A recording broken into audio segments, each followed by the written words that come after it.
Good evening, Chicago. It's a new night, it's a new time, but welcome on into Chi-Town Weekly. We have got a ton to go over. Justin Fields made his somewhat professional debut over the weekend. It was a preseason game. It was against backups. But my God, it was a beautiful thing. Let's talk about that. Let's talk about the team. Let's talk about the situation that is occurring with another one of his fellow rookies, Tevin Jenkins, on the offensive line. Might we have a Chris Williams 2.0 situation or a Dave Karimi 2.0 situation on our hands with the offensive line? Let's talk about that with the Bears. Elsewhere, yes, it was a week ago, but I haven't had a chance to talk about it yet. Let's go through that Field of Dreams game that the White Sox got to do out in Iowa last week. That was a pretty cool thing to watch. Now there's talk that the Cubs are going to be taking part of that next year. Is this a good thing, or is the MLB making a mistake by trying to go out there again? And then finally, now that the Olympics are done, the WNBA is back in action. The Sky have played twice since the month-long Olympic break. Let's check in and see what they've been up to. Also, the Bulls wrapped up their Summer League action here within the last week. Some stuff from Patrick Williams and Io Dosunmu to break down. All that and more. This is Chi-Town Weekly. Buckle on up. Let's have some fun, everybody.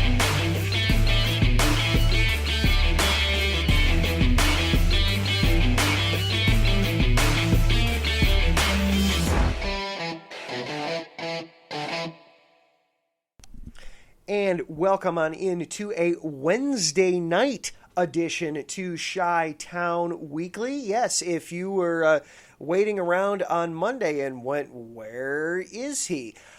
Well, I had life intervened and I had to move the schedule around, so here I am now as part of the Wednesday crew. As Taryn pointed out in the chat, I actually originally, yes, the show started off on Wednesdays. You may recall that was, a year ago. That didn't last too long. It only lasted about 3 episodes, maybe 4 episodes, and then we moved over to the Monday night spot. But now we are back here on Wednesday nights for the foreseeable future. Going to be until at least October that I will be here on Wednesday nights. So glad to be here. I see Beantown Brandon is also in the chat room. Good evening, Brandon. If you missed it, he just got done with Titletown Sports, talking all things Boston, talking a lot about the Patriots and some about the Celtics and other things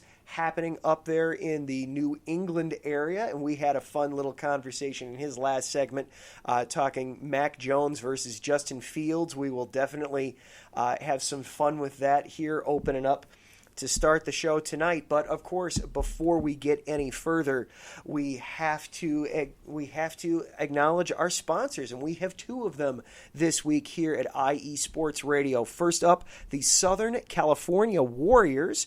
They started off their season last week with a 12-8 win over the Desert Scorpions. So congratulations to the Southern California Warriors. The world of semi-pro sports is unlike any other sports organizations.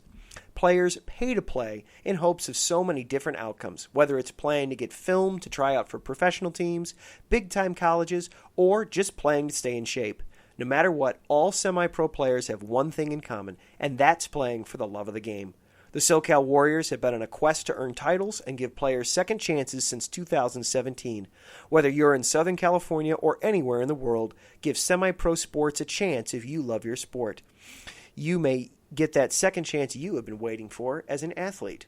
Find them on Twitter at SoCal Warriors, Instagram at Southern California _Warriors, or Facebook, search Southern California Warriors. And then also Background Check International Business. Are you looking to background check a new hire? Let Kit Freeman take care of that for you.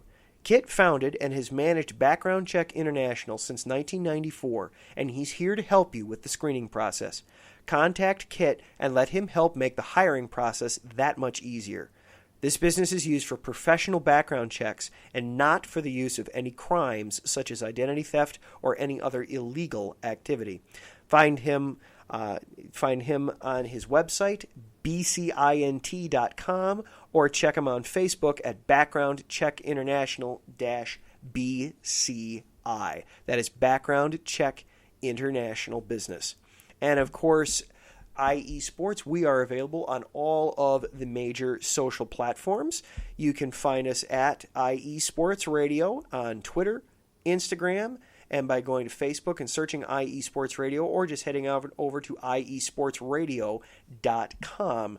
This show is also on Twitter. You can follow the show at IESRC on Twitter, or if you want to follow along with my personal Twitter feed, you can do that at Adam_Karnick. All right.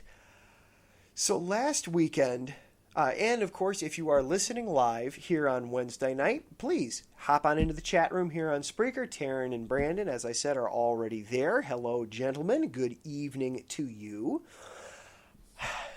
So as I mentioned, this past weekend, the Bears made their preseason debut. Now, full disclosure, my wife and I needed an escape last weekend. So we did one of the fastest vacations that you will ever hear of in your life. We were gone for not even 24 hours. Just to kind of get away and unwind for a night. And it happened to be this past weekend was the time to do it. So I did not watch the Bears game live. When I got back, I watched all of Justin Fields. I had zero interest in watching Andy Dalton. No offense to Andy Dalton, no offense to the Red Rifle, and I saw him today have his comments that yes, paraphrasing, yes, he understands that Justin Fields is the future, but right now this is his time to shine and his time to be on the team.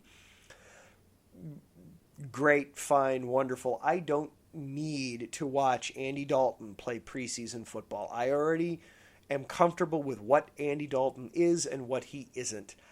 I wanted to see Justin Fields, and watching it, I was reminded of the interrogation scene from The Dark Knight, where Batman and Joker are sitting across the table, and Batman asks a question of Joker, and Joker responds with, "I wanted to see what you do, and you didn't disappoint." Justin Fields did not disappoint on Saturday. Slow start, yes. Only hit a couple, 2 out of his first 6 passes. Nearly had an interception. His third drive was easily his weakest drive of the bunch. Threw a pass into triple coverage, yes. They could have gotten. I felt the Dolphins probably did get away with a little bit of a pass interference or a defensive hold on the play. All the same, that was a pass into triple coverage that could have very, very, very easily been intercepted. And then on the very next play, took off and scrambled and did not hold on to the ball. Fortunately for the Bears, he recovered. The Bears recovered and survived. But from that point on, from the 2-minute drive to end the first half on, you could just see that he was comfortable in the game. The moment wasn't too big, and he took over. One of the things that, obviously the touchdown pass, the touchdown run, we've seen those, we know those. Beautiful plays. What I was so impressed with watching Justin, of course, we've heard, we've seen that not only does he have the athletic arm, the accuracy, but he's mobile and he's able to pull the ball down and run with it. But what I was impressed with was running was not his first instinct when the play broke down. You look at the touchdown run that he had. He stayed in that pocket. You could argue he stayed in there maybe a little too long, that he had to brush off a defender and then began scrambling and got out and scored. There was a play early on in the third quarter where I remarked, I just sat up and was so impressed that he scrambled to, the play broke down, he scrambled to his right, and it looked for all the world that he was going to pull the ball down and run with it. But instead, he recognized that the linebacker was recommitted to stopping him from running.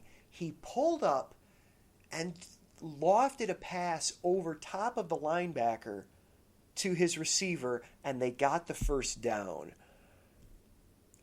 That, to me, was so impressive that even when the play broke down and he rolled out and ran, his eyes stayed downfield. His eyes stayed up the entire time. He kept the mindset of throwing the ball first. That is just so atypical of a rookie quarterback. Usually what you see with any mobile quarterback, whether they're a couple years in or a rookie, once they start running, they're committed to their run. It's that mindset of, I'm running, I'm now setting up my lane, I'm no longer worried about where my receivers are downfield. Justin Fields always was keeping in mind where his receivers were and keeping that pass-first mentality. That is huge. That is unbelievable and such a rarity in a quarter. And for anybody that's worried about starting, that is worried about Fields potentially getting hurt because of his mobility, that, oh man, you have a running quarterback, you're opening yourself up to more shots, more hits, you're potentially opening yourself up to more injury. Keeping his head up, keeping his eyes downfield, and maintaining that pass-first mentality is going to help the wear and tear on his body. He's not going to take as many shots if he keeps that pass-first mentality even as a runner. I was just so impressed by Fields. He had such a spectacular debut. My hope and goal for him coming into the game was that he would put pressure on Nagy and the Bears, and mission accomplished. He did that. Now, Nagy had said that, yeah, we'll start working in some more work with him with the ones this week. That hasn't happened yet. Monday and Tuesday, seemingly he had very little work with the ones. He actually was held out of practice today. Nagy said they were being, quote, super conservative, end quote, with him because he had a little bit of groin tightness after yesterday's practice, which admittedly was a rough practice for Fields. Maybe that had something to do with it. So they held him out of practice, but it's going to be very interesting to see. The plan still is that he will play this Saturday against the Bills when Mitchell Trubisky and the Bills come to town. And that'll be interesting to see how much playing time does Fields get, A, and B, does he get any time out there with Darnell Mooney, Allen Robinson, Cole Kmet, any of those guys? Will Justin Fields see any time out there with him? To this point, he has not. which I feel it's high past time to start getting him out there with those guys, just because even if, all right, you're committed to the idea of Andy Dalton being your starter, which at this point I'm going to take him at his word that it's still Andy Dalton set for the week 1 start. I disagree with that, but that's the decision that's been made. You at least need to get Fields some reps with the ones so that if Dalton gets hurt, at least Fields has been in a huddle with these guys before, and they've heard him, and he's heard them, and he's thrown passes to these guys, all those et cetera, things that a backup quarterback needs to do. So my hope is that we will see him out there with the ones, certainly by the time we get to week 1, but I'd love to see him just take over the job, and I think another performance against the Bills like he had against the Dolphins is going to really amp the pressure on Matt Nagy and company to get Fields out there sooner as opposed to later. Fields was not the only rookie I wanted to talk about tonight, though. The Bears announced earlier today that rookie tackle Tevin Jenkins, who has yet to practice in training camp, despite being slated to be the starting left tackle, underwent back surgery today. They do not have a timetable for his return. The coaches are optimistic that he will return yet this season.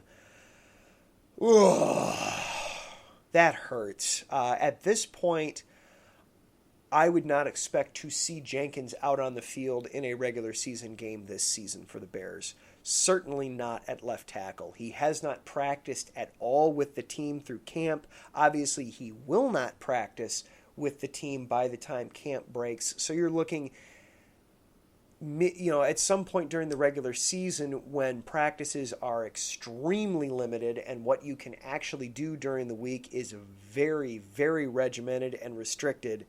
You're talking about trying to get a rookie up to speed, even if they bump him over to right tackle, which is the position he played more predominantly in college. I'd still be surprised to see him out there at all this season. They did sign Jason Peters. Shortly after the game on Saturday, they announced that they have signed Jason Peters, 39 years old, to a 1-year deal. Peters has yet to practice, though, because he's still getting through the COVID protocols. So we probably won't see him in the game against Buffalo at this point. So you're talking about having your starting left tackle finally appear with the team 2 weeks before the start of the regular season. Yikes. I'm worried about that. As far as Jason Peters specifically, I've heard a lot of other people mention it this week, and I can't help but feel the same way. I'm reminded of when the Bears signed Orlando Pace to a 1-year deal that would have been about 13 years ago now, and oh my goodness, was it a lesson in how Father Time can really affect all players, but especially left tackles. When you get to a point where you just can't move fast enough to handle the speed rush, it's a problem. Jason Peters, yes, he's a future Hall of Famer, no doubt about it, no question about it. I don't know what you're going to get out of him. There is a reason he was available. I'll just put it that way. So I'm a little worried there for that. As far as Tevin Jenkins, this is a concern. The Bears admitted that they knew that Jenkins had back issues going into back into their draft scouting process. They decided to trade up and get him anyway. Man, this is starting to feel like Gabe Karimi, like Chris Williams, like Mark Colombo, the last 3 offensive tackles that they've taken in the first round who were skilled but couldn't stay out on the field, couldn't get out on the field.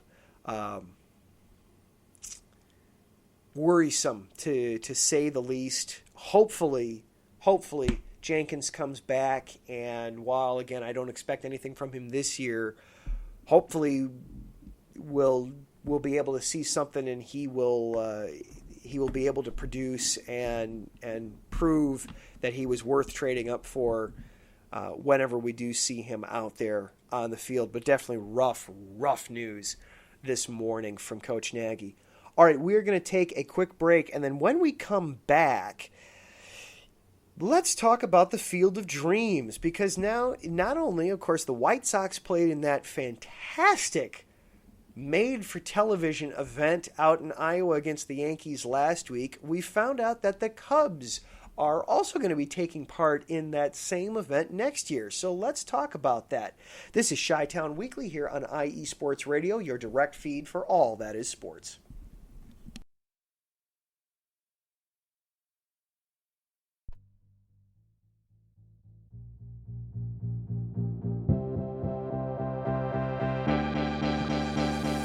Hey guys, it's Blake Henley, better known as H-Town Blake to some of you. Happy to announce that Bases Loaded is back in full force. We'll be bringing that high heat every Tuesday night here on IE Sports Radio.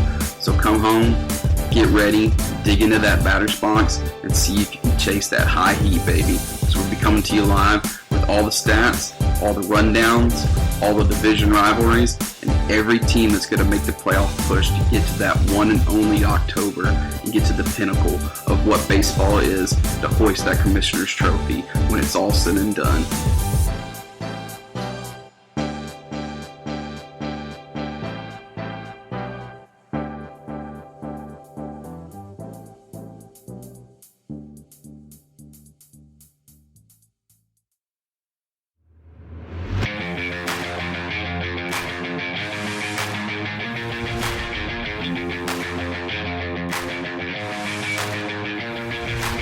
What's happening, sports fans? Are you a fan of Southern California sports? Are you looking for a show hotter than a hot summer day in California? Then look no further than the SoCal Supreme Sports Show, where I talk about all things Southern California sports. That's right, all sports teams from Southern California. From the hard-hitting tackles of the NFL, to the killer crossovers and big three-pointers of the NBA and WNBA, to the grand slams of the MLB, to the bone-chilling goals of the NHL, and to the booming kicks of the MLS, the SoCal Supreme Sports Show has it all for you. Oh, and let us not forget about the college sports as well. So join me, Taryn Rodriguez, every week here on IE Sports Radio, your direct feed for all that is sports.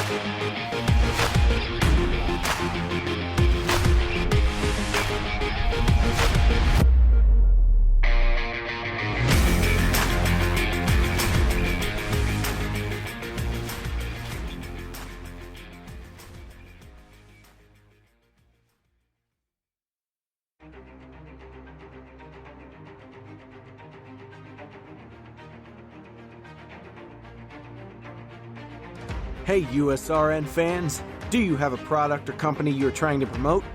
Look no further. USRN is teaming up with small local businesses trying to establish themselves via online promotion. Let us know if you're interested. Email us at usrnradio@gmail.com to learn more.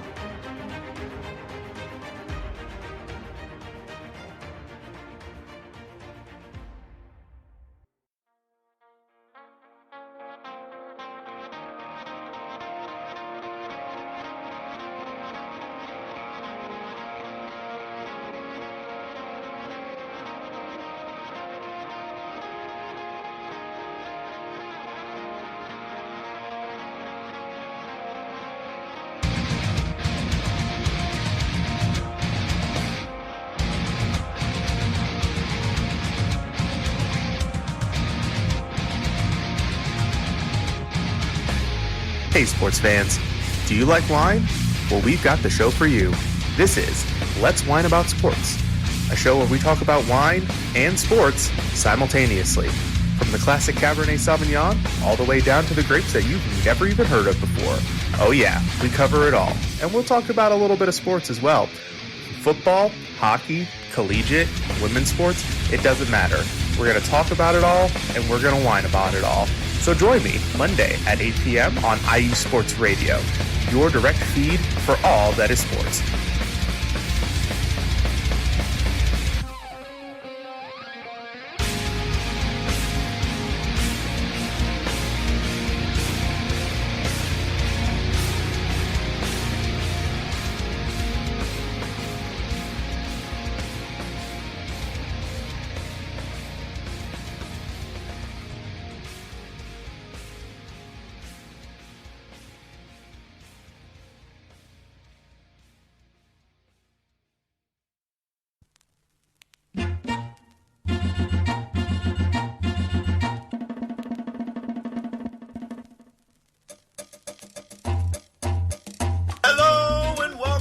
To the Soccer Scoreboard Show with your host, Gabriel Montoya.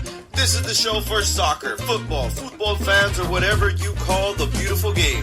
Every week, I tackle the latest and greatest news from around the soccer world. From the English Premier League, to the World Cup, to MLS, Liga MX, and more. You can listen to the Soccer Scoreboard Show and our lineup of fantastic guests every Friday at noon here on IE Sports Radio, your direct feed for all that is sports.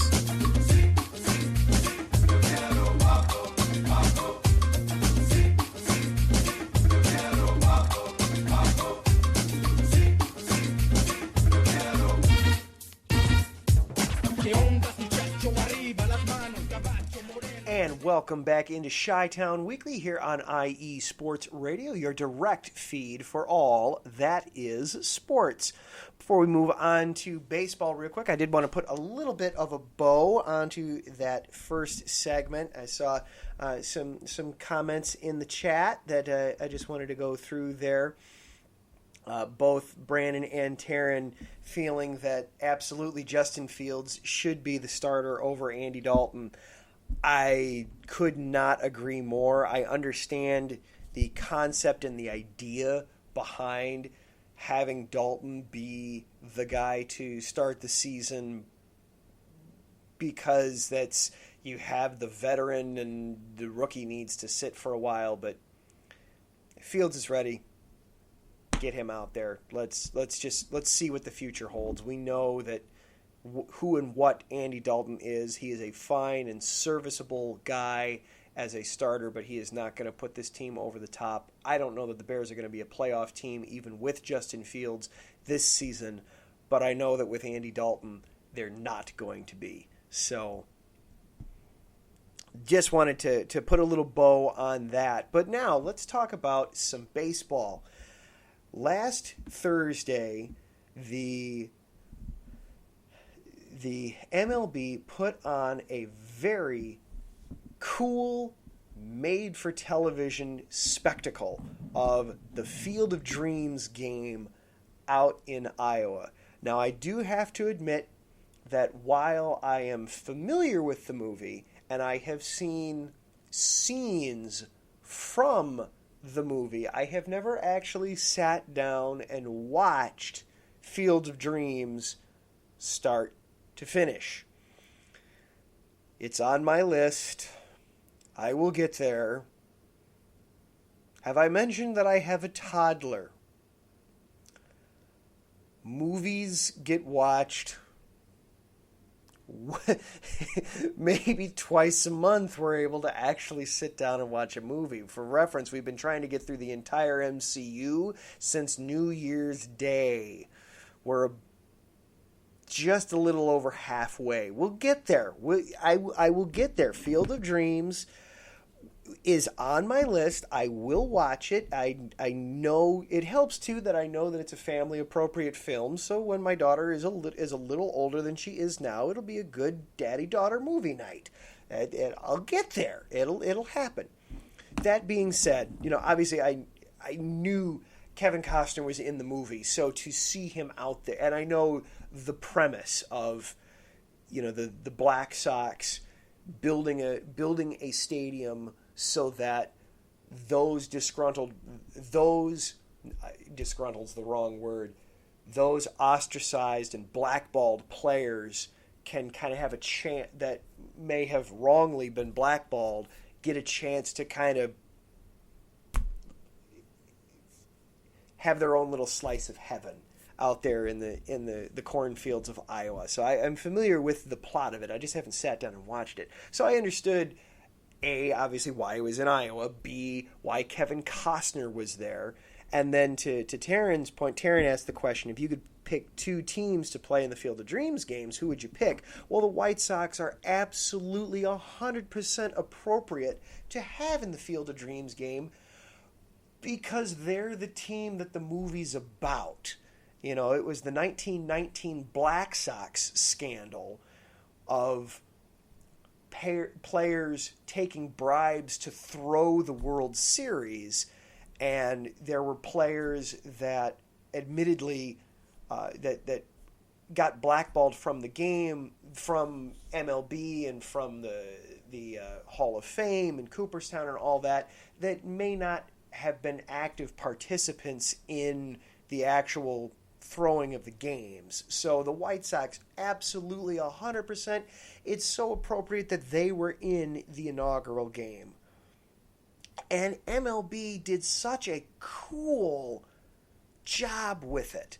The visual in the moment of, you know, watching the players walk through the cornfields and go out into the stadium and having the corn act as kind of the de facto wall for home runs, and, you know, just hitting the balls out into the cornfields, and the escape, the nostalgia of it, the pastoral feel of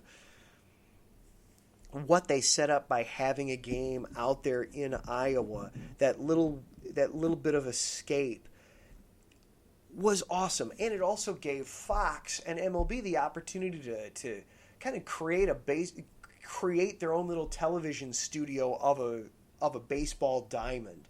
You see all the time, I've heard it said a lot, and I agree with it anymore, that in the NFL, when NFL teams build new stadiums, they're not really building football stadiums. Really what they're doing are building giant television studios.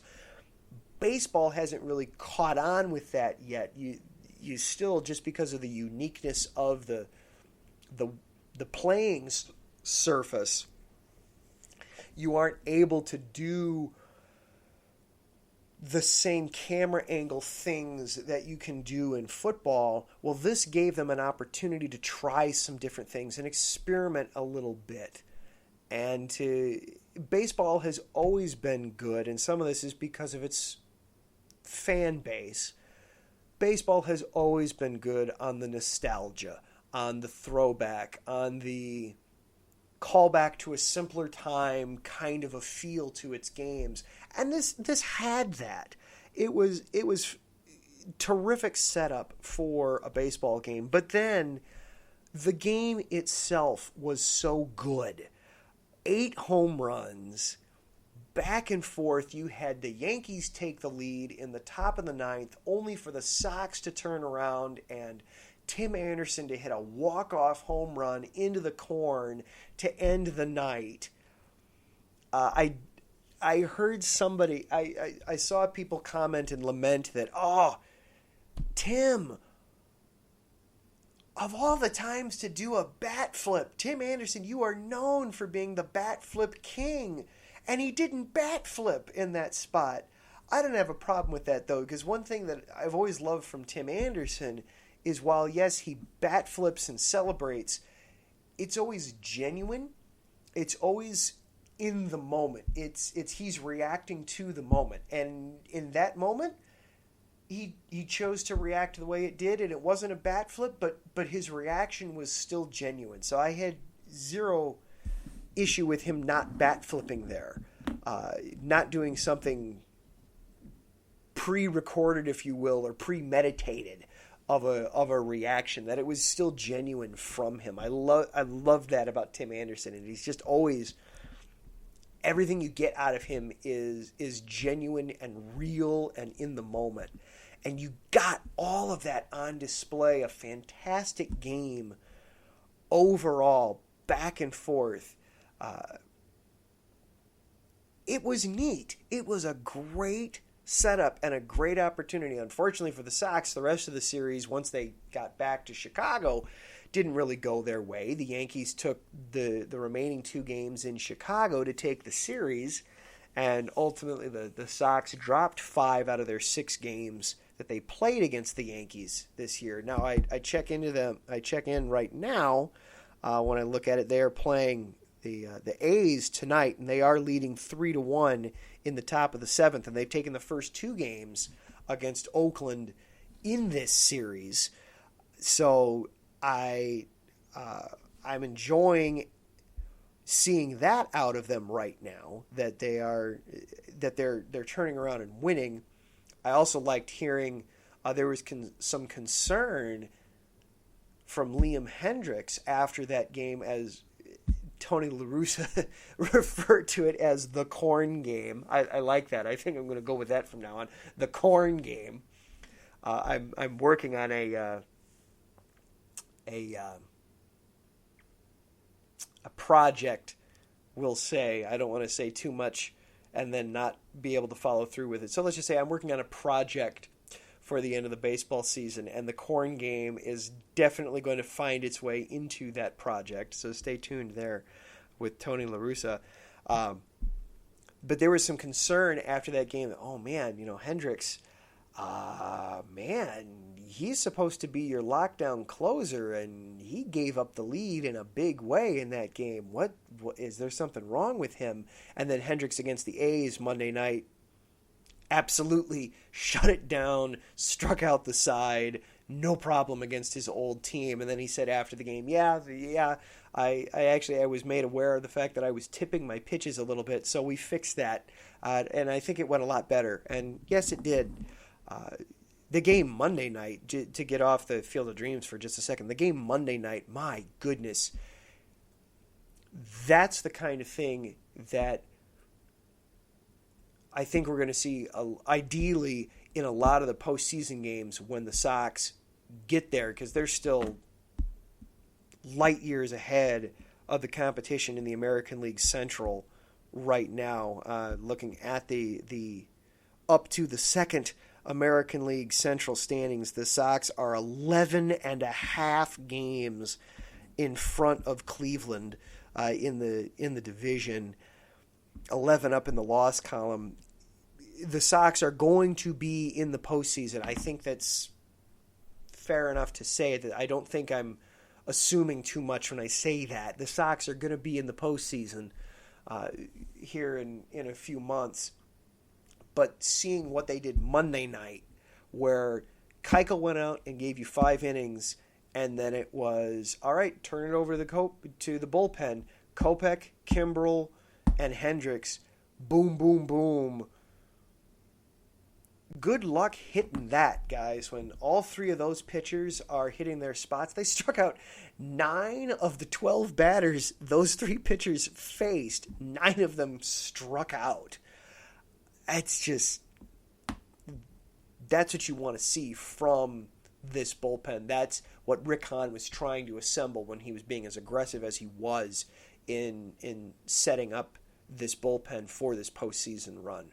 So good to see them be able to do that in a game. And then you hear from Hendricks that, yeah, apparently I was tipping pitches. I've fixed that. I've corrected that. We'll move on. But then to get back to the Field of Dreams, now we hear that the Cubs and Reds are going to take part in that next year. All right. I'm a little apprehensive. Once was cool. Twice, I don't know. I have mixed feelings. Certainly it's cool for the Cubs to get the spotlight. Not that the Cubs really need much help with a national brand. I mean, it makes a ton of sense for MLB to put the Cubs in there. That's an easy sell. I mean, if the White Sox, if they were able to get record attendance numbers with it being the White Sox and the Yankees, you know that the Cubs are also going to draw eyeballs. as well. So for MLB, it makes a ton of sense. Those of you who are regular listeners to the show, first of all, thank you. Second of all, you know that I love to talk hockey, that I probably bring hockey into the conversation a little too often for my own good. The NHL has been doing its outdoor series for over a decade now. The Blackhawks have been a part of it a lot, playing in myriad of different football stadiums or different outdoor arenas, sometimes at Wrigley Field, sometimes at Soldier Field, sometimes on the road, et cetera, et cetera, et cetera. And when the NHL first started doing it, it was really neat, it was really novel, it was really exciting. Now it feels forced. The New Year's Day game is still neat that it's outdoor. It feels, it's on a holiday, it's a celebration, it's appropriate. Yeah, have an outdoor game, cool. Having an outdoor game in the middle of February just because you're the NHL and you want to do an outdoor game, the novelty of it wears off. I worry that MLB could be doing too much of a good thing, and the novelty of having the game in Iowa could wear off very quickly. I saw Brandon comment in the chat about doing a Sandlot game. That could be a neat way to keep this going. If you want to keep the movie theme going, yeah, you could look at doing a Sandlot game or a Bull Durham game or the Natural games, something like that.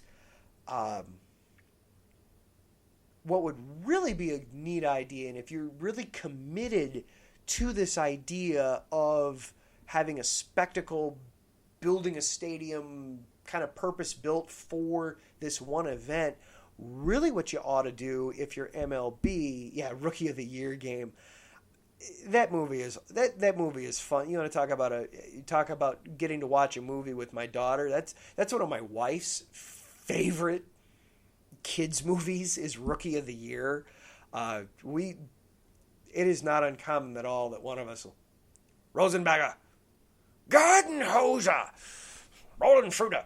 So yeah, Rookie of the Year game would be fun. Of course, that's at Wrigley, so I don't really know what you'd do for that if you're MLB. But hey, I'd be all fun. I'd be all for it. Get the kid back out. He's not a kid anymore now. He's in his 30s or 40s now. But something like that. But really, if you're MLB, if you want to do this right, really what you should look at doing at this point is put it somewhere where you don't already have a solid, established MLB presence.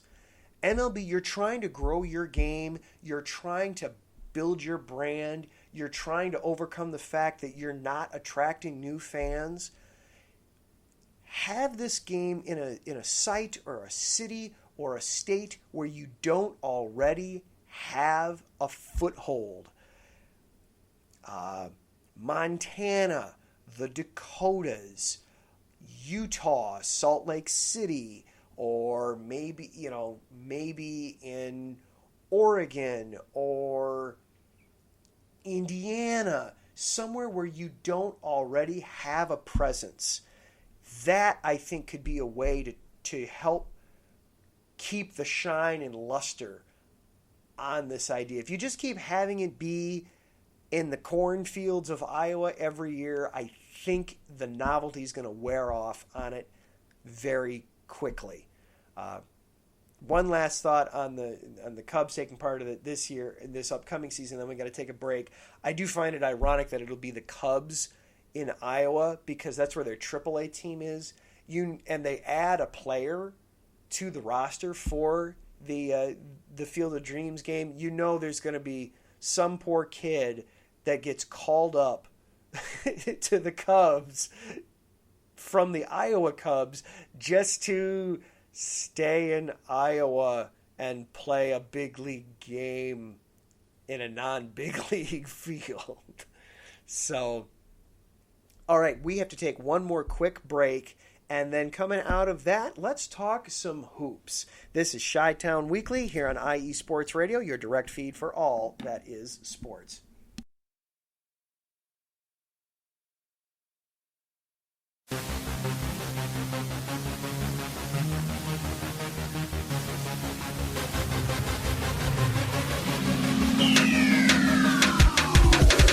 What's up, everybody? This is Darren Rodriguez. Are you a fan of volleyball? Are you a fan of Thunderous Spikes? Then I have the show for you, Set Point, where I cover NCAA men's and women's volleyball, high school boys and girls volleyball, beach volleyball, and even professional volleyball. Catch the action every week here on IE Sports Radio, your direct feed for all that is sports.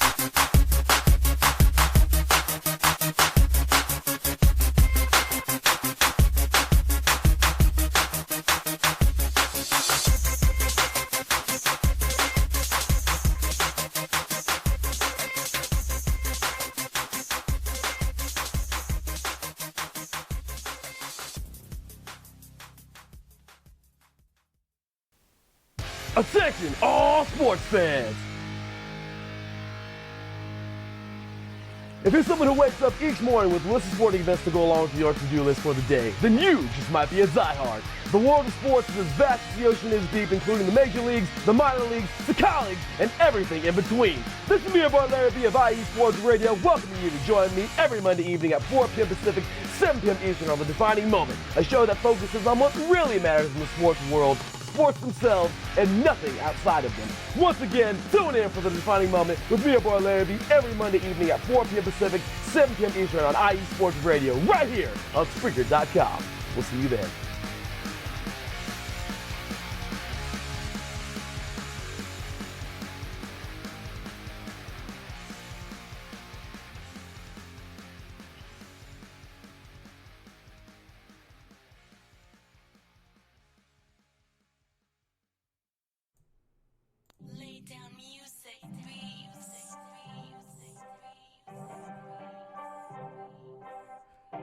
Hey, what's up, BS3 sports fans? If you love listening to the BS3 Sports Show, check out the weekend wrap-up every Monday at 12:15 Central Time, 1:15 Eastern, recapping the weekend in sports like you never heard it before. Comedy, interactive chat room, it's a must-listen. Weekend wrap-up on Spreaker.com. Part of the X Squad. Check it out. You won't be disappointed.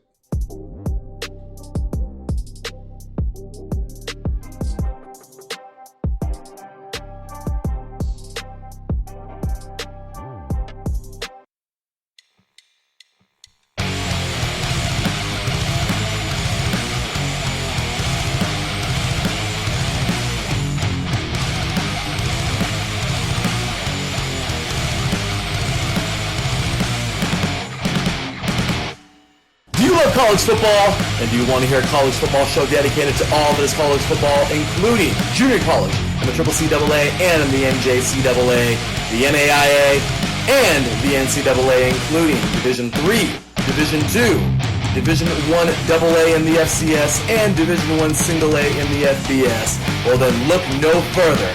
Join myself, Larry B., and my colleagues, Mr. H-Town Blake Henley, and Mr. Christian Espinoza, each week during the college football season for the latest in college football on 3 and Out College Edition, right here on IE Sports Radio, your direct feed for all that is sports.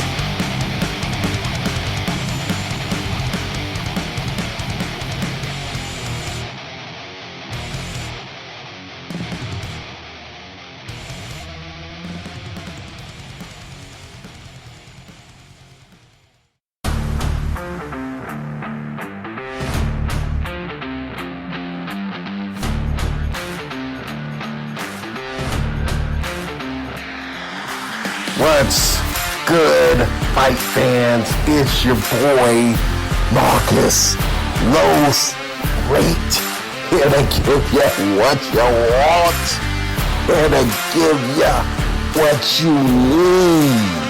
Yeah, man. Yeah. I'm coming to you live straight from your mama's basement with a crispy, awesome white tea. They are coming to you live every Tuesday at 10 p.m. Eastern Standard Time. Powered by IE Sports Radio, your direct feed for all that is sports.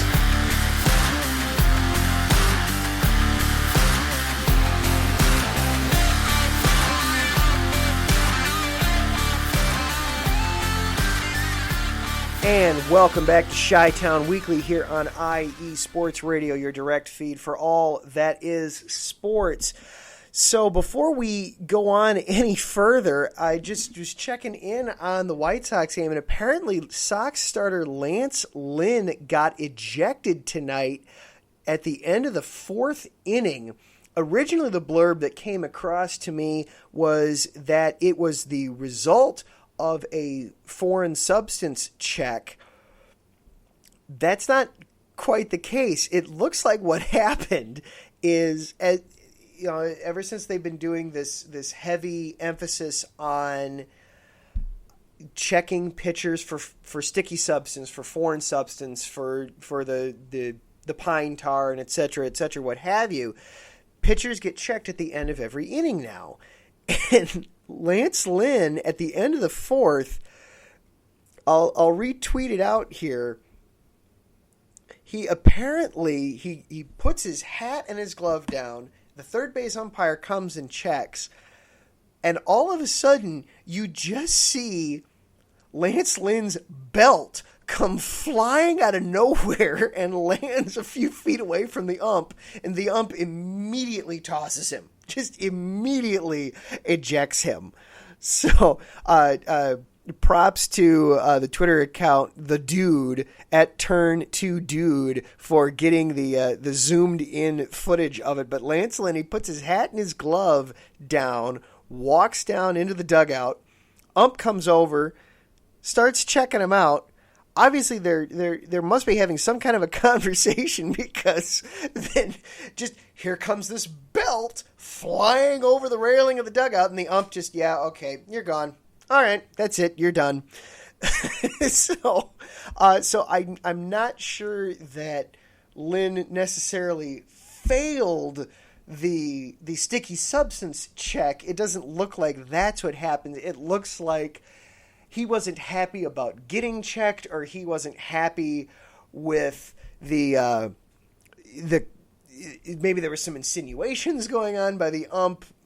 Who knows? Something obviously was said that Lance Lynn was not happy about, and as we all know, Lance Lynn is a pretty passionate guy when he's out there on the mound, and he decided he'd had enough. So it's hat, glove, oh, you want to check the rest of me? Here, have my belt while you're at it. And the ump was having absolutely none of it. So, always an adventure, always some excitement out there on the South Side. So I will tweet this out. I'm going to tweet it out here on my personal account, because that happens to be where I found it. But then after the show, I will also send it out on the show account. Again, that is at Adam_Karnick or at IESRC to follow along on Twitter. So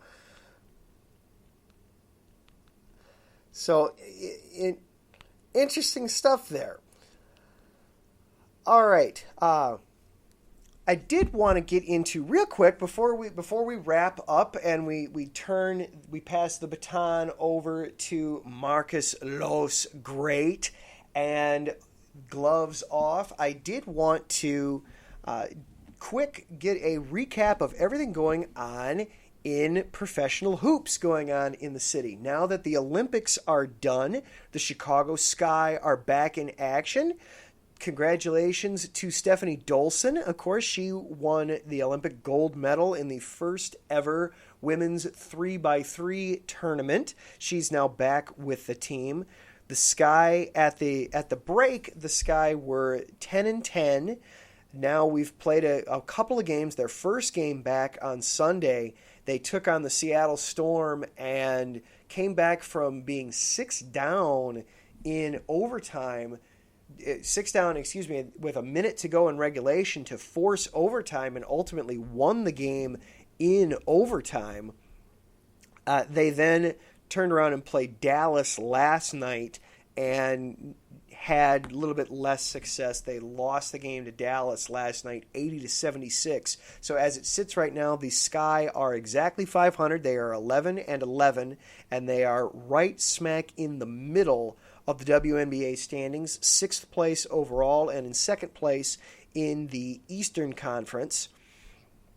A friend of the program, Annie Costable, you may have remembered that I had her on to help give a preview for the Sky. She covers the Sky for the Chicago Sun-Times. She did a nice piece during the Olympic break that kind of broke down the Sky a little bit and looked back at the first half and some things there, and some things that she pointed out that also caught my eye from the piece. The balance that the Sky had throughout the first half. They are not, despite having Candace Parker, who she missed some time in the first half, and she got injured in last night's game as well. Same problem, left ankle injury. Coach Wade is hopeful that she should be back soon. That she shouldn't miss as much time this go around with the injury. Hopefully, she'll be back soon. She has not been the overwhelming star of the team as far as points are concerned. The starters for the Sky are averaging just about 58.5 points every night. The bench is contributing 39.5 points. So very good balance all throughout the team. And then the defense. The Sky are 2nd in the league in forced turnovers at a little over 17 a night, and holding opponents to under 80 points a night, 79.5 points allowed per night. Both good for 2nd in the WNBA. So some good stuff from the Sky to get started. And then also the Bulls wrapped up the Summer League. They were 2-3 overall. Patrick Williams took part in that and definitely was looking the role of a serious NBA player. Averaged 21 points over 5 games, just under 10 rebounds a night.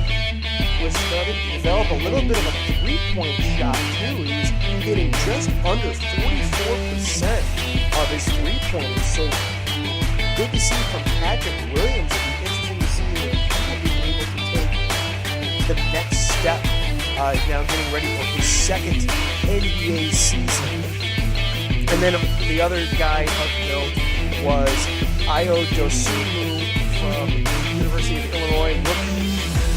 Looks like a professional point guard. He's got things that he's got to work on. He's still, just like in college, he's turning the ball over a little too often. He isn't necessarily great from 3, but he's somebody that can be a facilitator out there on the court, is a very willing and able and talented passer and distributor of the ball.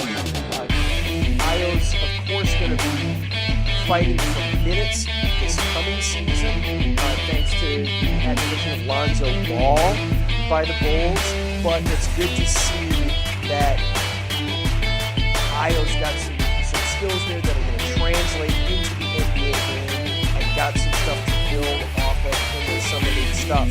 All right, that does it for our show tonight. Thanks to our sponsors tonight, the Southern California Warriors, of course, as they have been for many weeks now, but then also to our new sponsor, Background Check International Business. Thanks to both of them for continuing to support the network. Thanks to Larry B and all he does, the hard work he puts in here at the station. Thanks to Taryn and Brandon for hanging out in the chat with me tonight. Thank you for listening. I really appreciate it coming back and hanging out with me each and every week. It is very much appreciated. Coming up next, we've got Marcus Los Great and Gloves Off. Be sure to stick around for that. Until then, we'll see you next week. Everybody have a good one.